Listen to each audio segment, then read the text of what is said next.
உத்தரப்பிரதேச மாநிலத்தில் திருமணமீறிய உறவால் கொலை சம்பவங்கள் அடிக்கடி அரங்கேறி அதிர்ச்சியை ஏற்படுத்தி வரும் நிலையில் இதேபோன்று மற்றொரு சம்பவம் மேலும் அதிர்வலைகளை ஏற்படுத்தியுள்ளது.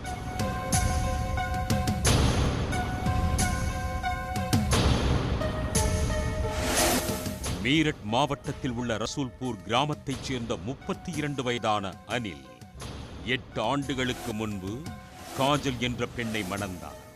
அவர்களுக்கு 3 குழந்தைகள் உள்ளனர். திருமண வாழ்க்கை நன்றாக சென்று கொண்டிருந்த நிலையில் கடந்த அக்டோபர் 26ஆம் தேதி அனிலின் சகோதரர் காவல் நிலையத்தில் பரபரப்பு புகார் ஒன்றை அளித்தார்.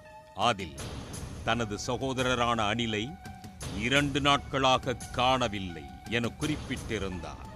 இதனால் போலீசார் தேடுதல் வேட்டை நடத்தினர். ஆனால் எந்த தடயமும் கிடைக்கவில்லை. பின்னர் நவம்பர் 5ஆம் தேதி அனிலின் சகோதரர் காவல் நிலையத்திற்கு வந்து மேலும் ஒரு புகாரை அளித்தார். அதில் அனிலின் மனைவி காஜல், அவரது காதலன் ஆகாஷ் மற்றும் அவரது நண்பர் பாதல் ஆகியோருடன் சேர்ந்து அனிலை கடத்தி சென்று விட்டதாக பரபரப்பை கிளப்பினார். இதையடுத்து காஜலை அழைத்து போலீசார் துருவி விசாரணை நடத்தினர். இதில் உண்மை அனைத்தும் அம்பலமானது.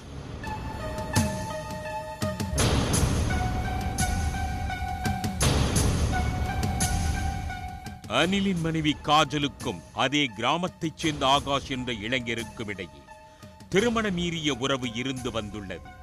இந்த விவகாரம் கிராம மக்கள் அனைவருக்கும் தெரிந்திருக்கிறது. இது தொடர்பாக இரு வீட்டாருக்கும் இடையே பஞ்சாயத்தும் நடந்துள்ளது. ஆனாலும் காஜல் மற்றும் ஆகாஷின் உறவு தொடர்ந்து கொண்டே இருந்துள்ளது. இந்த நிலையில்தான் இடையூறாக இருக்கும் அனிலை கொலை செய்ய காஜல் திட்டமிட்டுள்ளார். இதன்படி சம்பவம் நடந்த நாளன்று ஆகாஷ் காஜலுக்கு மயக்க மருந்து வாங்கி கொடுத்துள்ளார். 6 தூக்க மாத்திரைகளை அவர் அனிலுக்கு உணவில் கலந்து கொடுத்திருக்கிறார்.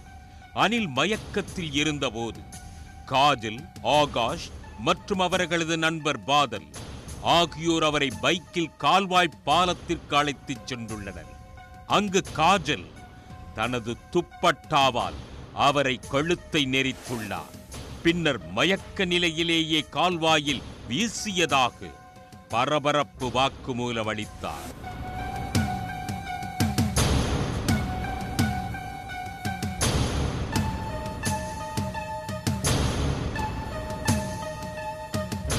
இதையடுத்து காஜல், அவரது காதலன் ஆகாஷ் மற்றும் கொலைக்கு உதவிய நண்பர் பாதல் ஆகியோரை போலீசார் கைது செய்தனர்.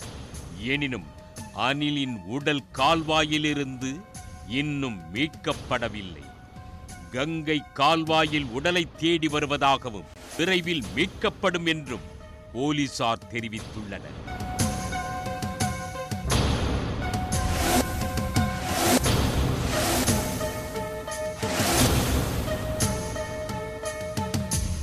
உடனுக்குடன் செய்திகளை தெரிந்து கொள்ள சன் நியூஸ் பெல் ஐகானை கிளிக் பண்ணுங்க.